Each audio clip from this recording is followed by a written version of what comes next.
കേരള പോലീസിലെ പ്രമുഖ IPS ഉദ്യോഗസ്ഥൻ MR അജിത് കുമാറിനെതിരെ സംസ്ഥാന സർക്കാർ സ്വീകരിച്ച ആ അടിയന്തര സസ്പെൻഷൻ നടപടിയും അതിന് പിന്നിൽ നടന്ന നാടകീയമായ അണിയറ നീക്കങ്ങളുമാണ് ഇപ്പോൾ കേരളത്തിലെ ഭരണപരവും രാഷ്ട്രീയപരമായ വലിയ ചർച്ചകൾക്ക് വഴി തുറന്നിരിക്കുന്നത്. നോക്കൂ, ക്രമസമാധാന ചുമതലയുള്ള ADGP ആയിരിക്കെ സർവ്വപ്രതാപത്തോടെയും എല്ലാവിധ അധികാരങ്ങളും കൈയാളിയിരുന്ന ഒരു ഉദ്യോഗസ്ഥൻ സർവീസിൻ്റെ ഏറ്റവും അവസാന ഘട്ടത്തിൽ നേരിടേണ്ടി വന്ന ഈ ഒരു വമ്പൻ തിരിച്ചടിക്ക് പിന്നിൽ മാധ്യമങ്ങളുടെ കൃത്യവും അതുപോലെ ശക്തവുമായ ഇടപെടലുകളും അന്വേഷണ സംഘത്തിൻ്റെ നിർണായകമായ കണ്ടെത്തലുകളുമാണെന്ന് വ്യക്തമായി കാണാൻ സാധിക്കും. നോക്കൂ, ഇവിടെ ADGP MR അജിത് കുമാറിനെ സസ്പെൻഡ് ചെയ്തുകൊണ്ടുള്ള സർക്കാരിൻ്റെ ഔദ്യോഗിക ഉത്തരവ് ഇപ്പോഴാ പുറത്തും വന്നിരിക്കുകയാണ്. കേസ് അട്ടിമറിക്കാനും കുറ്റാരോപിതർക്ക് നിയമ നടപടികളിൽ നിന്നും പൂർണ്ണ സംരക്ഷണം ഒരുക്കാനും അജിത് കുമാർ ബോധപൂർവം അവസരമൊരുക്കിയെന്നുള്ള ഗുരുതരമായ ആരോപണങ്ങളാണ് സസ്പെൻഷൻ ഉത്തരവിൽ വ്യക്തമായി ചൂണ്ടിക്കാണിക്കുന്നത്. കേസിൽ കൃത്യവും വിട്ടുവീഴ്ചയില്ലാത്തതുമായ അന്വേഷണ റിപ്പോർട്ടുകൾ പുറത്തു വന്നിട്ടും നടപടിയെടുക്കാൻ സർക്കാരും അധികാര കേന്ദ്രങ്ങളും ആദ്യഘട്ടത്തിൽ വലിയ മടി കാണിക്കുകയുണ്ടായിരുന്നുള്ളത് ഭരണപക്ഷത്തിന് പോലുള്ള ആക്ഷേപമായിരുന്നു. DGP തരത്തിലുള്ള ഉയർന്ന ഉദ്യോഗസ്ഥരുടെ ഭാഗത്തുനിന്ന് പോലും അന്വേഷണ റിപ്പോർട്ടുകളിൽ അടിയന്തര നടപടി സ്വീകരിക്കാതെ അത് വൈകിപ്പിക്കുന്ന ഒരു സമീപനമാണ് ഉണ്ടായത്. പ്രത്യേക അന്വേഷണ സംഘം തയ്യാറാക്കി നൽകിയ പല നിർണായക കണ്ടെത്തലുകളും സർക്കാരിലേക്ക് കൈമാറാതെ ആഴ്ചകളോളം നീട്ടിക്കൊണ്ടുപോയത് ഇതിന് വ്യക്തമായ ഉദാഹരണം കൂടിയാണ്. സംസ്ഥാനത്തെ ഏറ്റവും മുതിർന്ന IPS ഉദ്യോഗസ്ഥർ വിരമിക്കുമ്പോൾ ഒഴിവ് വരുന്ന ആ ഉന്നത DGP പദവിയിലേക്ക് അജിത് കുമാറിന് സ്ഥാനക്കയറ്റം ഉറപ്പാക്കുക എന്ന ഒരൊറ്റ ലക്ഷ്യത്തോടെയാണ് ഈ സമയതാമസം ബോധപൂർവം സൃഷ്ടിക്കപ്പെട്ടത് എന്നുള്ള വിവരങ്ങൾ പുറത്തു വന്നതോടെ ഭരണ സംവിധാനം വലിയൊരു സമ്മർദ്ദത്തിലാണ് അകപ്പെട്ടത്. അന്വേഷണ റിപ്പോർട്ടിൻ്റെ വിശദാംശങ്ങൾ ഓരോന്നായി പുറത്തു വരികയും പൊതുജനവികാരം അത്രമേൽ ശക്തമാവുകയും ചെയ്തതോടെ ഒടുവിൽ അടിയന്തര നടപടി സ്വീകരിക്കാൻ ഭരണകൂടം തികച്ചും നിർബന്ധിതരായി മാറുകയായിരുന്നു. സർക്കാർ ഒടുവിൽ പ്രഖ്യാപിച്ച ഈ ഒരു സസ്പെൻഷൻ നടപടി അജിത് കുമാറിൻ്റെ ഔദ്യോഗിക ഭാവി തന്നെ തികച്ചും തകിടം മറിക്കുന്ന ഒന്നായി മാറി എന്നതിൽ യാതൊരു തർക്കവും വേണ്ട. നിലവിലെ സസ്പെൻഷൻ നിലനിൽക്കുന്നിടത്തോളം കാലം അദ്ദേഹത്തിൻ്റെ നിർണായകമായ DGP സ്ഥാനക്കയറ്റം ലഭിക്കില്ല എന്ന് ഇപ്പോൾ പൂർണ്ണമായും ഉറപ്പായി കഴിഞ്ഞിരിക്കുകയാണ്. ഇനി ഇതിനെതിരെ അടുത്ത ദിവസങ്ങളിൽ തന്നെ അഡ്മിനിസ്ട്രേറ്റീവ് ട്രൈബ്യൂണലിനെ സമീപിച്ച് സസ്പെൻഷൻ നടപടികളിൽ ഇളവുകളോ സ്റ്റേയോ നേടാൻ അജിത് കുമാർ ശ്രമിച്ചാൽ പോലും വകുപ്പ് തല അച്ചടക്ക നടപടികളും മറ്റ് സങ്കീർണമായ അന്വേഷണങ്ങളും നിലനിൽക്കുന്നതിനാൽ തന്നെ സ്ഥാനക്കയറ്റം എന്ന ആഗ്രഹം അസാധ്യമായി തന്നെ തുടരുകയും ചെയ്യും. മുമ്പ് സമാനമായ രീതിയിൽ അച്ചടക്ക നടപടികൾ നേരിടേണ്ടി വന്ന പല മുതിർന്ന IPS IAS ഉദ്യോഗസ്ഥരും അനുഭവങ്ങൾ നമ്മൾ കണ്ടിട്ടുള്ളതാണ്. സ്വന്തം ജൂനിയർ ഉദ്യോഗസ്ഥർക്ക് താഴെ ജോലി ചെയ്യേണ്ടി വന്നതും അവർക്ക് അർഹതപ്പെട്ട പ്രൊമോഷനുകൾ തടയപ്പെട്ടതുമായ ഒട്ടനവധി അനുഭവങ്ങൾ കേരളത്തിൻ്റെ സർവീസ് ചരിത്രത്തിൽ തികച്ചും വ്യക്തമായി കിടപ്പുണ്ട്. ഇവിടെ വ്യക്തമായി പരിശോധിക്കേണ്ട മറ്റൊരു കാര്യം, മുമ്പ് ക്രമസമാധാന ചുമതലയുള്ള ADGP എന്ന അതിശക്തമായ പദവിയിലിരുന്ന അജിത് കുമാറിനെ പിന്നീട് ഗുരുതര ആരോപണങ്ങൾ ഓരോന്നായി ഉയർന്നപ്പോൾ അവിടുന്ന് മാറ്റി ബെവ്കോ MD തസ്തിക പോലുള്ള ഒരു തസ്തികയിലാണ് നിയമിച്ചിരുന്നത്. അതിന് തുടർച്ചയാണിപ്പോൾ പൂർണ്ണമായി സസ്പെൻഷൻ നടപടി തന്നെ അദ്ദേഹത്തിന് നേരിടേണ്ടി വരുന്നതും. കേവലം 1.5 വർഷത്തോളം മാത്രം കാലാവധി, അതായത് സർവീസ് കാലാവധി ബാക്കി നിൽക്കെ ഒരു മുതിർന്ന പോലീസ് ഉദ്യോഗസ്ഥന് നേരിടേണ്ടി വന്ന ഈ സസ്പെൻഷനും സ്ഥാനക്കയറ്റ നിഷേധവും പോലീസിൻ്റെ അദ്ദേഹത്തിൻ്റെ കരിയറിലെ തന്നെ ഉണ്ടായ ഏറ്റവും വലിയൊരു തിരിച്ചടിയായാണ് എല്ലാവരും വിലയിരുത്തുന്നത്. ഈ ഒരു അടിയന്തര സസ്പെൻഷൻ നടപടിയിലേക്ക് കാര്യങ്ങളെ എത്തിച്ച പ്രധാന സംഭവം നവകേരള യാത്രക്കിടെ നടന്ന അക്രമങ്ങളും അതിനെ തുടർന്നുണ്ടായ കേസ് അട്ടിമറി ശ്രമങ്ങളുമൊക്കെയാണ്.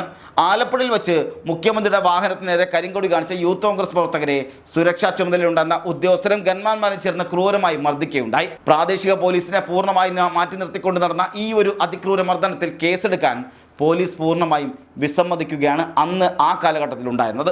തുടർന്ന് ഇരയായവർ നീതി തേടി കോടതിയെ സമീപിക്കുകയായിരുന്നു. കോടതിയുടെ ശക്തമായ ഇടപെടലോടെ ആരംഭിച്ച കേസ് അന്വേഷണം പക്ഷേ പൂർണ്ണമായും അട്ടിമറിക്കാനും കുറ്റക്കാരായ ഉദ്യോഗസ്ഥരെ എങ്ങനെയെങ്കിലും രക്ഷപ്പെടുത്തി റിപ്പോർട്ട് നൽകാനും അന്നത്തെ ഉന്നതതലങ്ങളിൽ നിന്നും വലിയ തോതിലുള്ള നീക്കങ്ങൾ നടന്നു. ഇപ്പോൾ പുറത്തു വന്ന സസ്പെൻഷൻ ഉത്തരവിലെ വിശദാംശങ്ങൾ പരിശോധിച്ചാൽ കാര്യങ്ങൾ കൂടുതൽ വ്യക്തമാകും. കേസ് അട്ടിമറിക്കാൻ അജിത് കുമാർ നേരിട്ട് ഇടപെടലുകൾ നടത്തുകയും അന്വേഷണ പുരോഗതിയിൽ നിരന്തരം അസഹിഷ്ണുത പ്രകടിപ്പിക്കുകയും ചെയ്തുവെന്ന് ഉത്തരവിൽ കൃത്യമായി പറയുന്നുണ്ട്. അന്വേഷണം പൂർണ്ണമായും നിർത്തിവെക്കാനും കേസ് അവസാനിപ്പിക്കാനുമുള്ള ഔദ്യോഗിക നിർദ്ദേശങ്ങളും സന്ദേശങ്ങളും അയക്കാൻ സ്വന്തം ഓഫീസിലെ ജീവനക്കാരെയും ഉദ്യോഗസ്ഥരെയും അജിത് കുമാർ ദുരുപയോഗം ചെയ്തു എന്നുള്ള ഞെട്ടിക്കുന്ന വിവരങ്ങളും ഉത്തരവിൽ ചൂണ്ടിക്കാണിക്കുന്നുണ്ട്. മുഖ്യമന്ത്രിയുടെ ഗൺമാന്മാർ കുറ്റക്കാരാണെന്ന അന്വേഷണ സംഘത്തിന്റെ കണ്ടെത്തലിനെ ചോദ്യം ചെയ്ത അജിത് കുമാർ ഈ അന്വേഷണത്തിൽ യാതൊരു കഴമ്പുമില്ലെന്ന് പറഞ്ഞ് കേസ് ക്ലോസ് ചെയ്യാൻ ഉദ്യോഗസ്ഥർക്ക് മേൽ കടുത്ത സമ്മർദ്ദം ചെലുത്തുകയായി ചെയ്തെന്നും ആരോപണങ്ങൾ ഉണ്ടാകുന്നുണ്ട്. എന്നാൽ ഈ കേസ് ആദ്യം അന്വേഷിച്ച 3 DVSPമാർ അജിത് കുമാറിനെതിരെ കൃത്യവും വ്യക്തവുമായ മൊഴികളാണ് നൽകിയിരിക്കുന്നത്. ഇരകൾക്ക് നീതി നിഷേധിക്കുന്നതിനും പരാതിക്കാർക്ക് പകരം കുറ്റാരോപണം നേരിട്ട ഉദ്യോഗസ്ഥർക്ക് സംരക്ഷണം ഒരുക്കുന്നതിനും അജിത് കുമാർ വഴിവിട്ട് ഇടപെട്ടു എന്നുള്ളതാണ് ആഭ്യന്തര വകുപ്പിൻ്റെ അന്തിമമായ വിലയിരുത്തൽ.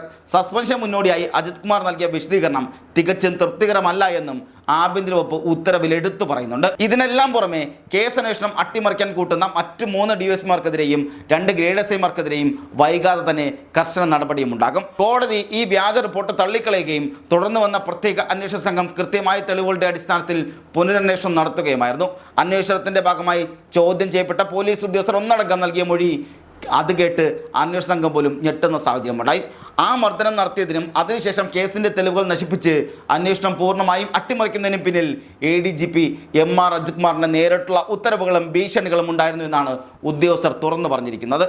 ഈ വെളിപ്പെടുത്തലുകളുടെയും വ്യക്തമായ രേഖകളുടെയും അടിസ്ഥാനത്തിലാണ് പ്രത്യേക അന്വേഷണ സംഘം അജിത് കുമാറിനെതിരെ അടിയന്തര നടപടി വേണമെന്ന് സർക്കാരിനോട് ശുപാർശ ചെയ്തത്. എന്നാൽ ഈ ഒരു കേസിൽ മാത്രം ഒതുങ്ങുന്നതൊന്നുമല്ല അജിത് കുമാറിന് മുന്നിലുള്ള പ്രതിസന്ധികൾ എന്നത് നമ്മൾ മനസ്സിലാക്കണം. മുൻകാലങ്ങളിൽ കൈക്കൊണ്ട നിയമവിരുദ്ധ നടപടികളും അധികാര ദുർവിനിയോഗത്തിൻ്റെയും പരമ്പരകൾ ഒന്നിനു പുറകെ ഒന്നായി ഇപ്പോൾ പുറത്തു വന്നുകൊണ്ടിരിക്കുകയാണ്.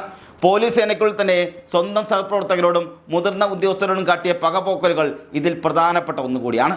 അതിദാരിദ്ര്യത്തോടും പ്രതികൂല സാഹചര്യത്തോടും പൊരുതി IPS നേടിയ ഉന്നത ഉദ്യോഗസ്ഥനായ P. വിജയനെതിരെ വ്യാജ രാജ്യദ്രോഹ കേസ് നിർമ്മിച്ചതും അദ്ദേഹത്തെ സസ്പെൻഷനിലേക്ക് തള്ളിവിട്ടതും ഇതിൽ പ്രധാനപ്പെട്ട ഒന്നുകൂടിയാണ്. തീവ്രവാദ വിരുദ്ധ സ്ക്വാഡിന്റെ അന്വേഷണ വിവരങ്ങളുമായി ബന്ധപ്പെടുത്തി കെട്ടിച്ചമച്ച ഈ കേസ് അജിത് കുമാറിനെ നേരിട്ടുള്ള ഭീഷണിയെ തുടർന്ന് തയ്യാറാക്കിയതാണെന്ന് അന്ന് കേസിൽ FIR ഇട്ട DYSP തന്നെ ഇപ്പോൾ ഉന്നത ഉദ്യോഗസ്ഥർക്ക് മുന്നിലും രഹസ്യമൊഴിയായും വെളിപ്പെടുത്താൻ തയ്യാറായിട്ടുമുണ്ട്. ഇത് അജിത് കുമാറിനുണ്ടാക്കുന്ന നിയമപരമായ പ്രഹരം വളരെ വലുതാണ്. ഇതിനു പുറമെയാണ് തലസ്ഥാന നഗരിയായ തിരുവനന്തപുരത്ത് വാങ്ങിയ വൻ വിലപിടിപ്പുള്ള ഫ്ളാറ്റിന്റെ ഇടപാടുകളുമായി ബന്ധപ്പെട്ട അനധികൃത സ്വത്ത് സമ്പാദന കേസും. വിജിലൻസിന്റെ ശക്തമായ അന്വേഷണ നിലയിലാണ് ഈ വിഷയം നിൽക്കുന്നതും. സ്റ്റാമ്പ് ഡ്യൂട്ടി വെട്ടിക്കാനും സ്വന്തം സ്വത്ത് വിവരങ്ങൾ മറച്ചുവെക്കാനുമായി വർഷങ്ങളോളം ഫ്ളാറ്റ് സ്വന്തം പേരിലേക്ക് രജിസ്റ്റർ ചെയ്തില്ല എന്നുള്ള ഗുരുതരമായ ആരോപണമാണ് ഉയർന്നത്. പിന്നീട് കേവലം 35 ലക്ഷം രൂപയ്ക്ക് രജിസ്റ്റർ ചെയ്ത ഈ ഫ്ളാറ്റ് അനായാസമായി ദിവസങ്ങൾക്കുള്ളിൽ 66 ലക്ഷം രൂപയ്ക്ക് മറിച്ചു വിറ്റതായി രേഖയുണ്ടാക്കിയതിന് പിന്നിൽ വൻതോതിലുള്ള അഴിമതിയും കള്ളപ്പണം വെളുപ്പിക്കലുമാണെന്നാണ് അന്വേഷണ സംഘത്തിന്റെ പ്രധാന നിഗമനം. ഈ വസ്തുവിൽ നിന്നുള്ള വൻതുക വാടക അജിത് കുമാർ കൈപ്പറ്റിയിരുന്നു എന്നതിനും തെളിവുകൾ അന്വേഷണ സംഘത്തിന് ലഭിച്ചിട്ടുമുണ്ട്. ഇതൊന്നും കൂടാതെ RSS ഉന്നത നേതാക്കളുമായുള്ള രഹസ്യ കൂടിക്കാഴ്ചകളും ലോകപ്രശസ്തമായ തൃശ്ശൂർ പൂരം അട്ടിമറിച്ച് രാഷ്ട്രീയ നേട്ടങ്ങൾക്ക് വഴിമരുന്നിട്ടു എന്നുള്ള അതിക്രൂരമായ അല്ലെങ്കിൽ അതിഗുരുതരമായ ആരോപണവും പ്രത്യേക സംഘങ്ങളുടെ അന്വേഷണ പരിധിയിലുണ്ട്. ഉദ്യോഗസ്ഥ ദുഷ്പ്രഭുത്വത്തിന്റെയും അധികാര പ്രേമത്തിന്റെയും ബലത്തിൽ നിരപരാധികളായ ഒട്ടനവധി മനുഷ്യരെ വേട്ടയാടിയ ആ ചരിത്രം തന്നെയാണ് ഇപ്പോൾ അജിത് കുമാറിന് നേരെ തിരിച്ചടിയായി ആ വാളായി തന്നെ തിരിഞ്ഞുകുത്തുന്നത്.